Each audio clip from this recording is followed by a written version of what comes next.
Hello and welcome to Re-Solutions Podcast.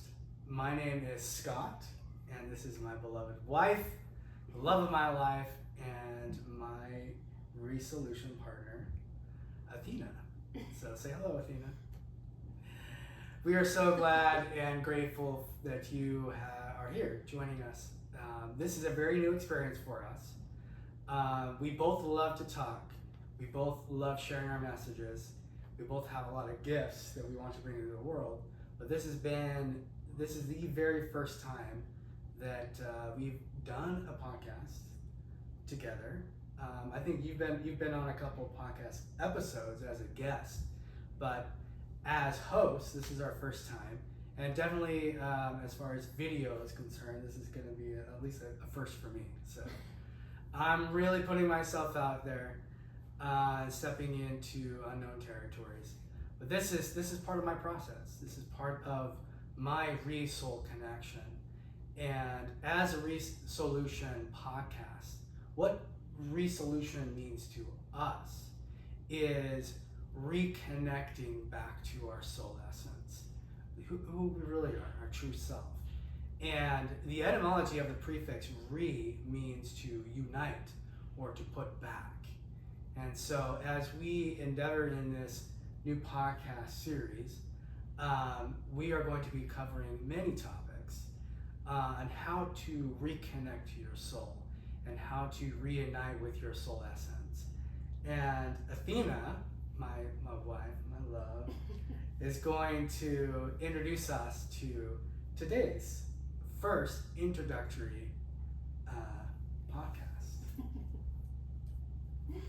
Hello. So today we are going to be sharing about each of our journeys that brought us to the point that we are at today.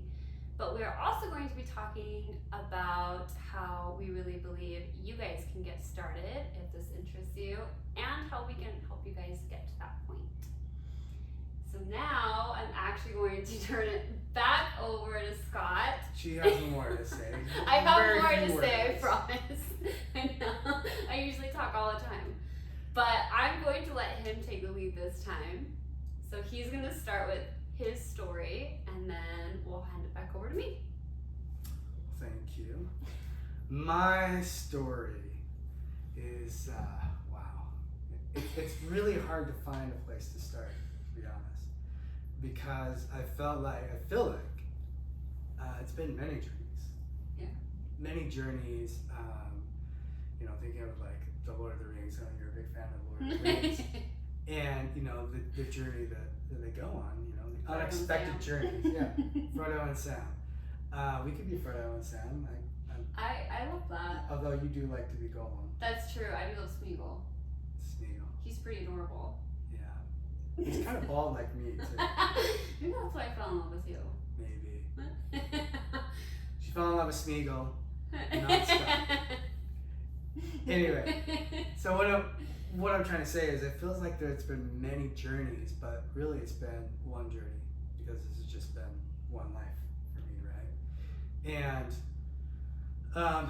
wow, I would say that my journey started when I was very young, and the overall journey, and I've really felt like I didn't belong in many spaces. I always got along with people, but I was never one to really fit in particular space with particular people. And so in that regard, and in the environment that I grew up in, I love my family. My parents are amazing. I grew up in a very religious family and community. And so with that comes a lot of rules and expectations and molds, right? And like cookie cutter lifestyles, cookie cutter looks, cookie cutter choices. And I always felt like I wasn't allowed to truly be who I am. Magnificent weirdo that you are. The magnificent weirdo, Gollum in disguise that I am. Okay. So I suppressed a lot of those things, like the things that were really about me, the things I loved, the things I enjoyed, the things I wanted to learn about. Many questions I had. I am one who loves to question.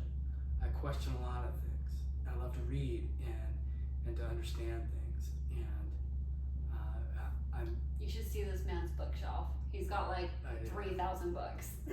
not quite that. I got rid of once I decided to separate, loving way from my religious background. I got rid of a lot of other those type of books. So it's really downsized, but yes, it is at the same time grown with new beliefs, new curiosities. So, but I suppressed a lot of that and wasn't able to be truly who I am. And I took on a mold, a persona, I guess you could say, of those expectations and what so many people in my life, with good intentions. It wasn't like they were malicious at all. Yeah, with good intentions. Just certain expectations that were placed on me that never were me. And so I felt really confined. And when you were in a confined space and you feel like you are stuck or a prisoner, you tend to react differently than you normally would. And so I've reacted most of my life in very rebellious, very self-destructive, self-sabotaging experiments, I guess you could say, along the way. And I found myself digging that prison, the pain of not being able to be free, deeper and deeper in doing that. And I found myself just becoming a shell and not feeling like myself. I felt like almost robotic. And I love to smile. When I was in kindergarten, I think I was awarded like the one who smiles the most or something like that. Aww. And so I don't remember how it was worded, but I love to smile. So I would put on a smile for everyone because that was just my demeanor. But over time, people close to me could tell that I was not happy.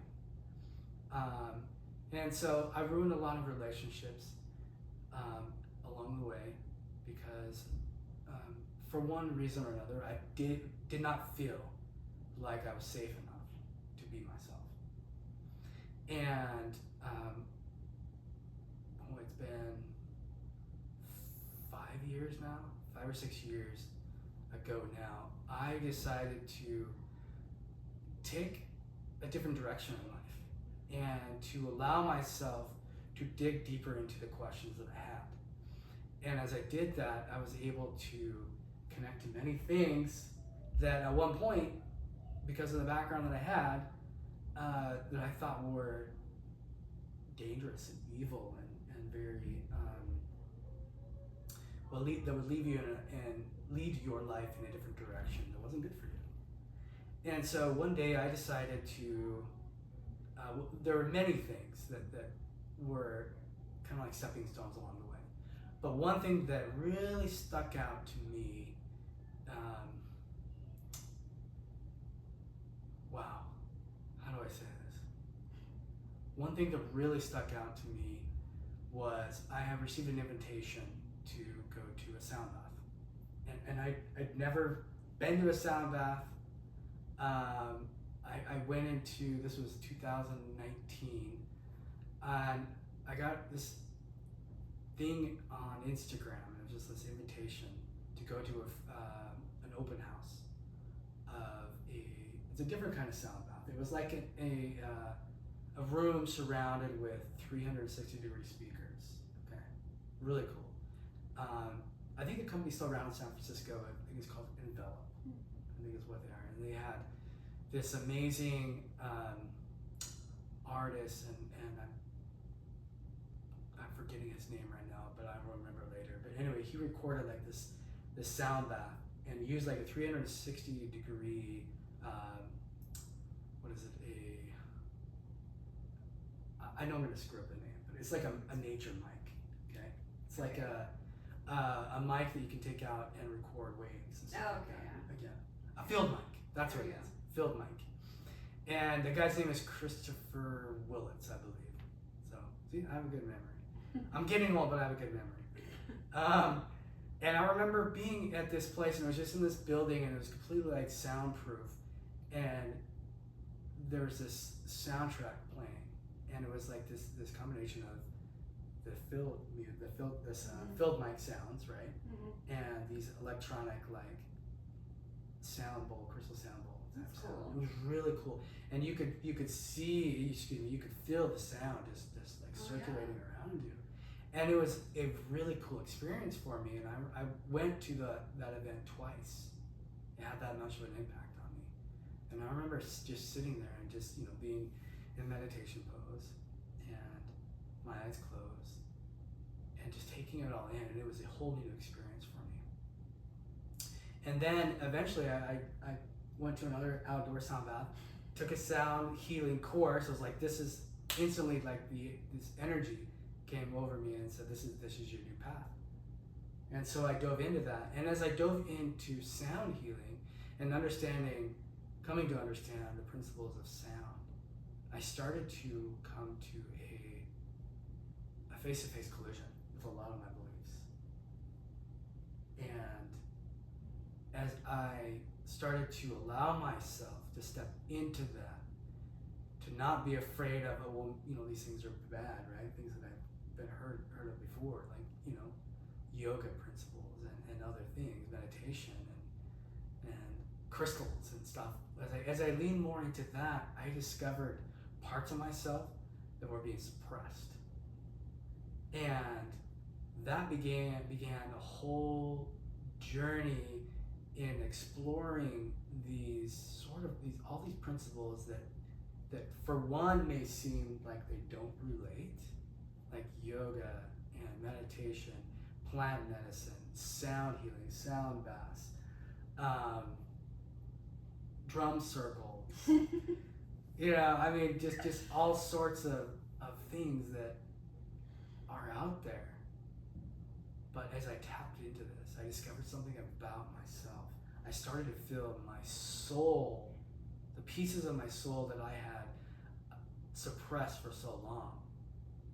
I had chosen to suppress for so long. I started to feel them coming back.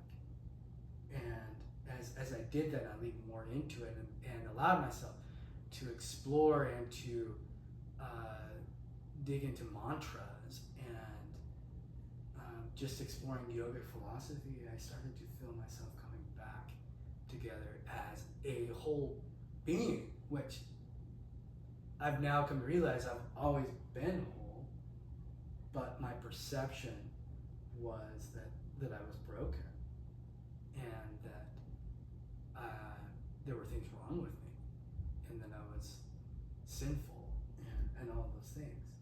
And so that's really what has brought me here on this path, this journey, to this very moment. Through one practice that I forgot to mention that is very related to all this is ecstatic dance. And it is through ecstatic dance that I met my wife. Okay, so for those of you, we can talk about ecstatic dance later, but it's a very spiritual way to connect to yourself and to others through movement. We connected. We did. At the very end, it was really cool. We shared a dance together where you kind of mimic each other's dance moves. We didn't say a word to each other, and it was very beautiful. It was. It ended up being like we were the only two left standing on the dance floor, and everybody else was just like watching, and we didn't even notice until the song stopped, and then we're like, oh. We were in the flow. We were definitely in the flow. So, yes. That's my journey, and there's much more to share, but that gives you a brief introduction into who I am. So I now feel more connection to myself. I now feel more like my authentic self. I feel more sovereign, which is something that we are all about, and especially in this podcast, in helping others to connect to their own inner sovereignty and then allow that to externally. And so now that you know a little bit more about me, I'm going to turn the mic over to my wife, Avina. Thank you. So before I start, I think I first should mention that I use humor a lot to deflect from my own pain. So when I'm sharing my story, there may be some dark jokes. We'll see. Usually there are. So Dark sarcasm. What was the Pink Floyd lyric? Dark sarcasm in the classroom. Yeah, exactly. That's my life. So I also feel like my story started when I was really young. I was adopted, so who I'm going to be somewhat talking about in my story are people that I am not related to, my adoptive family, and that is like my biggest flex, just the fact that we are not blood related. Putting that out there, because that would be awful. So, when I was really young, I remember feeling very connected spiritually. And I grew up also in a super mega religious household. My adoptive family was more on the extremist side of that said religion. And I struggled with it, even when I was little, because I remember sitting in primary and listening to my teachers and realizing that it wasn't that I didn't understand what they were saying, it's just that I could see through it and find what I called plot holes. And so it didn't really make any sense to me, so I didn't really care for it. But I always felt very connected spiritually, and I always had very intense intuitive gifts, and I was able to connect to those very, very early on. And my adoptive family definitely did not like that. There was also, I grew up in a home filled with a lot of childhood abuse, a lot of it, in every kind of way. So that was really, really hard, and the family dynamic was such that I was more, the scapegoat child, and I had a lot of stuff taken out on me. So yeah, we're not going to get into all that detail with the trigger warnings. So we're going to gloss over all of that bullshit really quick. I said shit, so we're going to have to put a warning on there. Yeah, about adult language being Well, used. I already knew with you that this is going to be a mature audiences only. I mean, that's this is true. I can't help it. If you know her, and we all love her, but if you know her, you know that that's just what comes out of her mouth. Yeah, it's very blunt. Very blunt. But first of all, can we just give her a little bit of love? I mean, to be vulnerable, to share at least that part of her story, she deserves a lot of love. She's been through a lot. It is more than hell. It's like the deepest abyss of hell. Yeah, I had the unfortunate experience of seeing the very darkest aspects of humanity from a very, very, very young age. Yeah. For years. So it was a really bad experience growing up. And because of all that trauma, obviously, and not really being able to heal it, I went to a lot of therapy as an adolescent, but because all of those therapists had ties to my family, I did not feel safe enough to open up about what was going on at home. So I was misdiagnosed with a lot of different things, and I was not getting the help that I actually needed, which made everything worse. And due to all of that, I had a lot of repeating patterns, and I made some really stupid decisions due to trauma. When I was, I think about 20 years old, I met my first husband, and it was, crazy love affair. Ended up getting pregnant super quick, and ended up being put into another abusive situation. And then about a year after our my first son was born, I ended up pregnant again with him, and that's when I left finally. But when I left, I was trading one abusive home to just go return right back to another one because, I was a stay-at-home parent and I didn't have anything, so I had to go back to my adoptive family's house.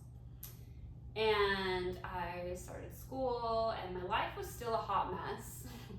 Kind of still is a hot mess. It's a beautiful hot mess. True. But, we're working through it. I'm the hot mess, but it's okay. Sometimes I can get, pretty messy. So, I don't mean to interject, but speaking of messy, I was a very organized person. Very organized. She will say very OCD, because you are OCD.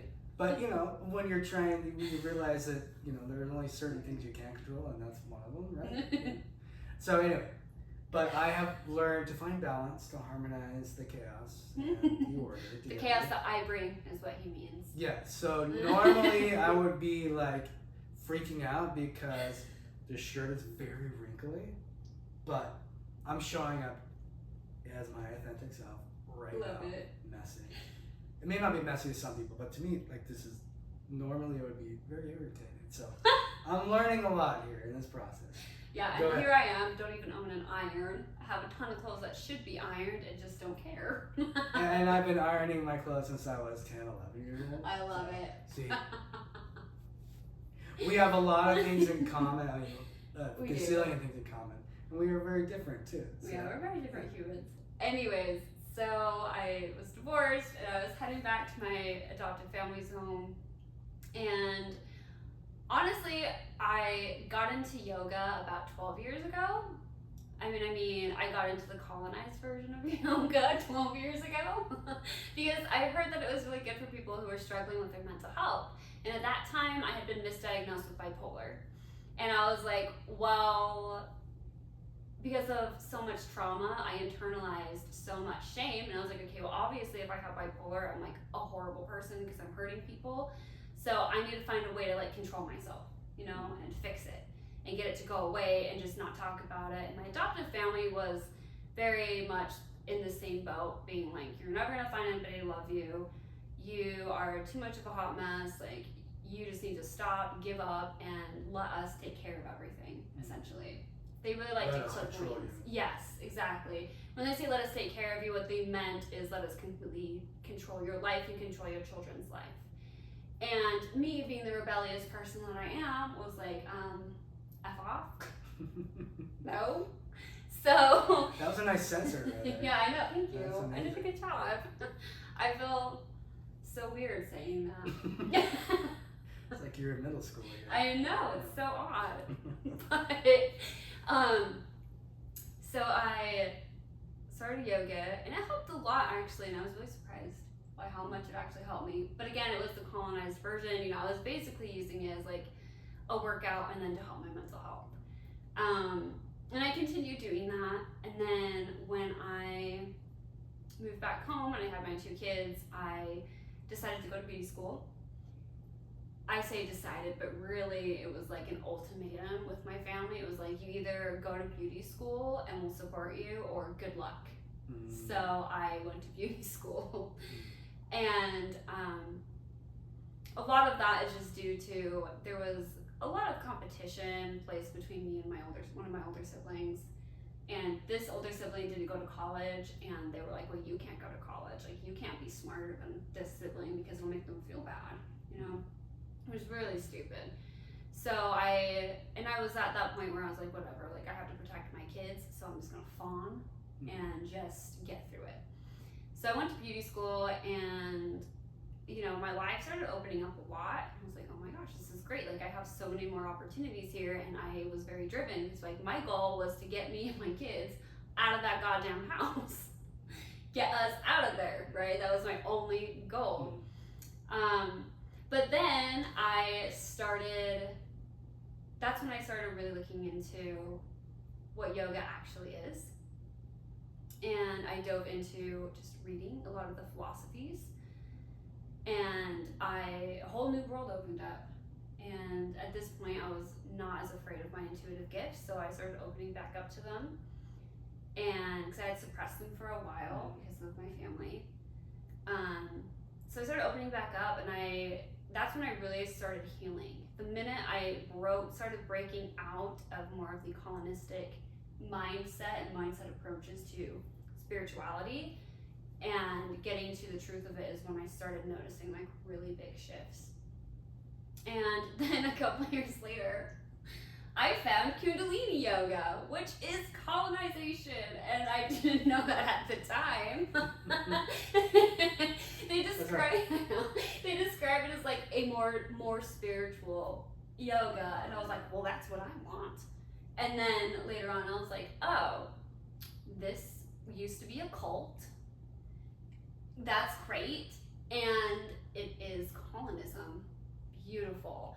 And I was like, wait a minute, because I stand up against colonism, and I have for a very long time, and I was like, so I'm practicing colonism too. This is great.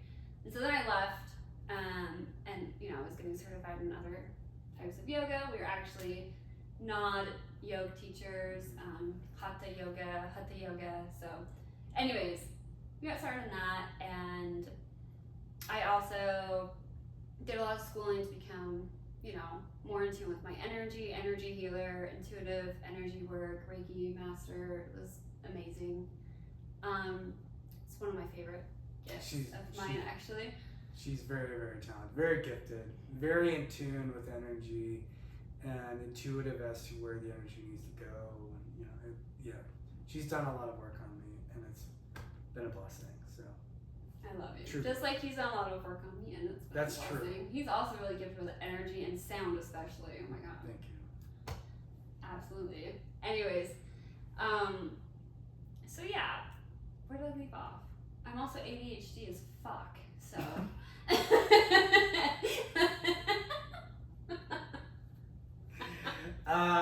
Let's see, where did you leave off? You left off just basically where you went from Kundalini into. Oh, right. Anyways, and then we met, and we pretty much right away started living together. And I always say it's just because he didn't kick me out of his house. I just never left, actually. You just showed up, and then slowly started bringing stuff over to the house, and then pretty soon they were all there. Yeah, all three of us were just there and just didn't leave. He didn't kick us out, so I figured that meant we could stay. Of course. So yeah, and then since then I've been both of us have been getting more and more serious about decolonizing our minds and our practices, and trying to teach more about colonization because of how important it is with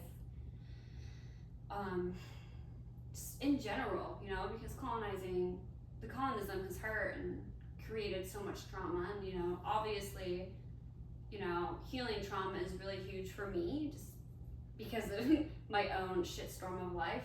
Yeah. It was a dumpster fire, so it's really big for me. And once I really recognized that colonism is an abuse tactic, I was like, oh, okay, I'm getting rid of everything that is colonized, because I am not going to participate in any sort of system that is abusing other people. Yeah, and it truly goes directly to one of the things that we will be discussing in many forms, many different ways throughout this podcast and in our offerings, is pretty much the golden rule, as many people know it, which is do no harm. Yeah. If you could narrow down just one simple rule, I hate the word rule, but if you can narrow it down to one simple Ethic, moral. It's more of a exactly. moral. It's not a rule. Moral, it's just a moral. One simple moral would be do no harm. Yeah. That's it. Yeah. Exactly. And if you look at, the colonization of these spiritual practices, which is what we're talking about, then you will not be able to narrow it down to no harm. Yeah. So, we Exactly. want to really dive into that eventually. Yeah. But yeah, that is my story. And with a lot of detours. You'll get used to that. Yeah. It's a beautiful thing. It's a beautiful process because you learn more too. You on have the little tangents, snippets. even on the tangents, if you follow it, and it's like it all comes full circle. Yeah, you'll see. He's the Zen one, and I'm more of the Energizer Bunny hopping around everywhere. And he, gets his lasso out and is like, "Hey, get back here." It's great. Yeah. So I'm gonna hand it back to Scott, and you can explain some ways that you believe we will be able to help others and how they can also get started in helping themselves. Perfect. So one of the things that we have incorporated in our training process, we obviously, as she's talked about and I talked about, we're very much into yogic philosophy, like genuine, authentic yogic philosophy and practices, teachings, modalities, all of that. So what we love to do is incorporate all of that stuff. And another avenue of this that has really helped us too is talking about natural laws. And a lot of people know it as Hermeticism, Hermetic principles, or there are 7 main principles or laws of the universe, natural laws, that incorporate the morality of do no harm, and learning how to use all of these things and all these modalities that we've talked about, pranayama, Nad yoga, let's see, what else am I missing here? Hermeticism. Oh no, this is bad when you get sidetracked. I know. My memory is shit. No, not. On the memory brink in the partnership. But yeah, we incorporate all of these various things, and that's what I was talking about. Absolute truth. Ah, there we go. Universal truth. Universal truth. So there are universal truths out there, and I'll just put it into one. Universal truth out there that can help us reconnect ourselves to our souls and create an essence, a movement of liberation and sovereignty. There are a lot of things in the world that we have come to know and to understand that can create inner sovereignty and external sovereignty that we want to discuss and share with you all, and how to do that. And what I'm coming to love, the way I'm coming to love how to put it, is to create internal monarchy. Yes. And external sovereignty. And if you think about it, when our nervous systems are a wreck and we're going through so much, and we're having I don't know why, but it's just came to mind, an identity crisis, when we don't really know who we are, and we're not rooted, yeah, that's perfect, rooted and grounded in our true essence. That leaves the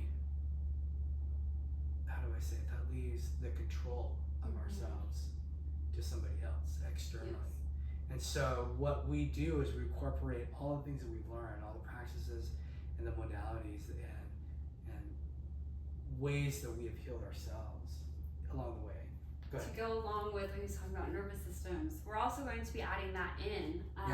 Through my own journey, I took a lot of psychology courses, and I was wanting to become a therapist until I saw the issues going on in the mental health field, and then that really turned me off from it.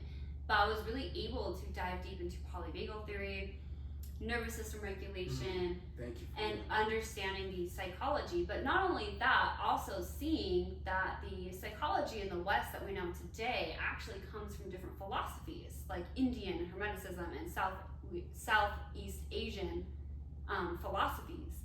So we're going to be incorporating that as well, because that is all going to be very instrumental for you to embody your own healing and really help you in your trauma recovery. And when I talk about trauma, it doesn't have to be as extreme as mine was. Anything can be traumatic.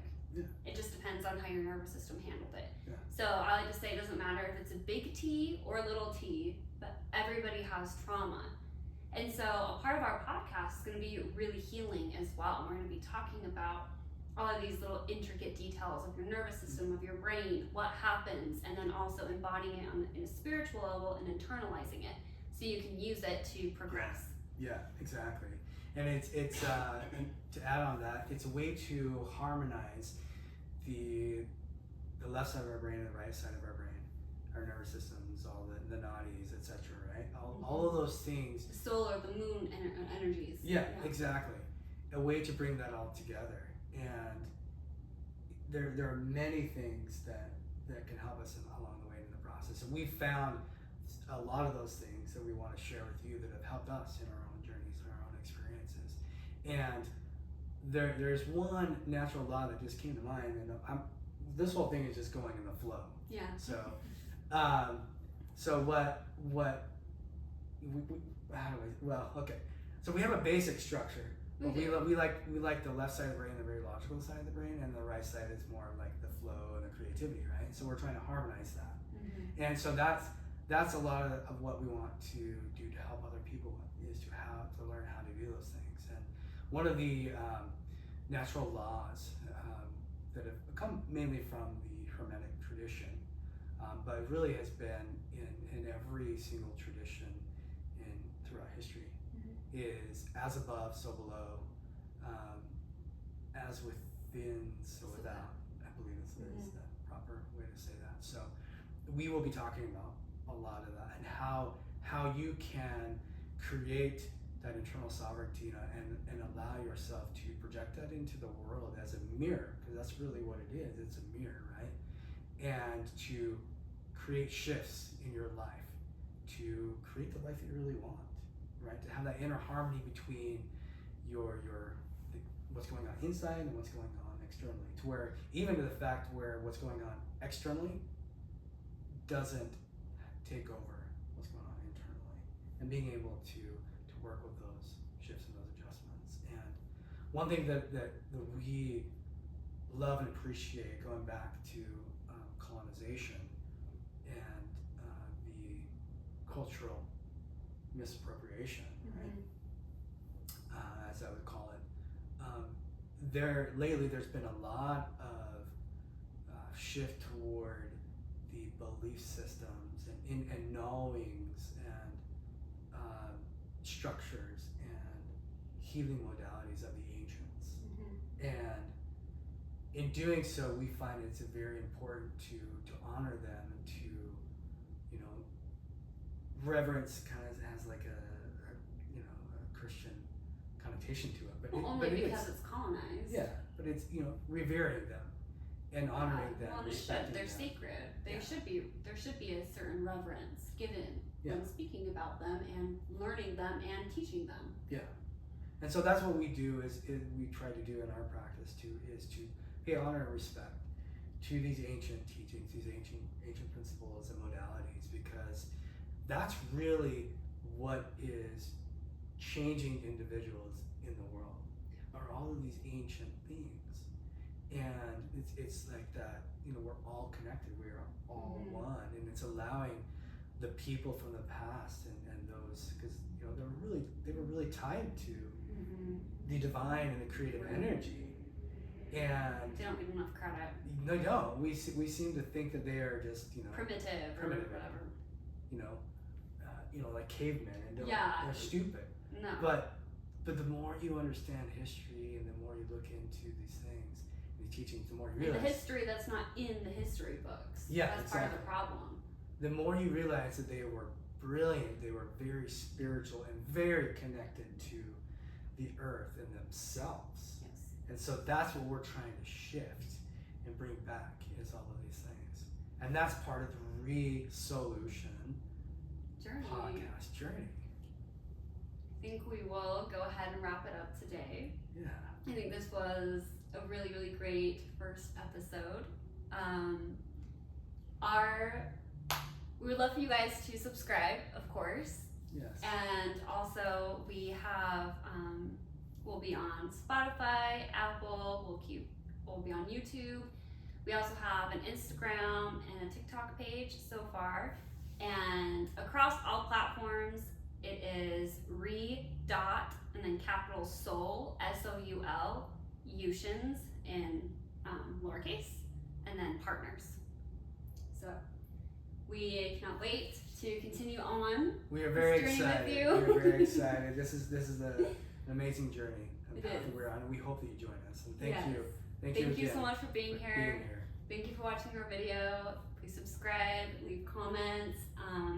Also, if you follow the link that is in all of our bios, we personally, together and apart, we have booking available for if you would like an intuitive energy, Reiki, sound, whatever, if you feel called. Just go ahead and follow that link and you'll be able to see all of the services.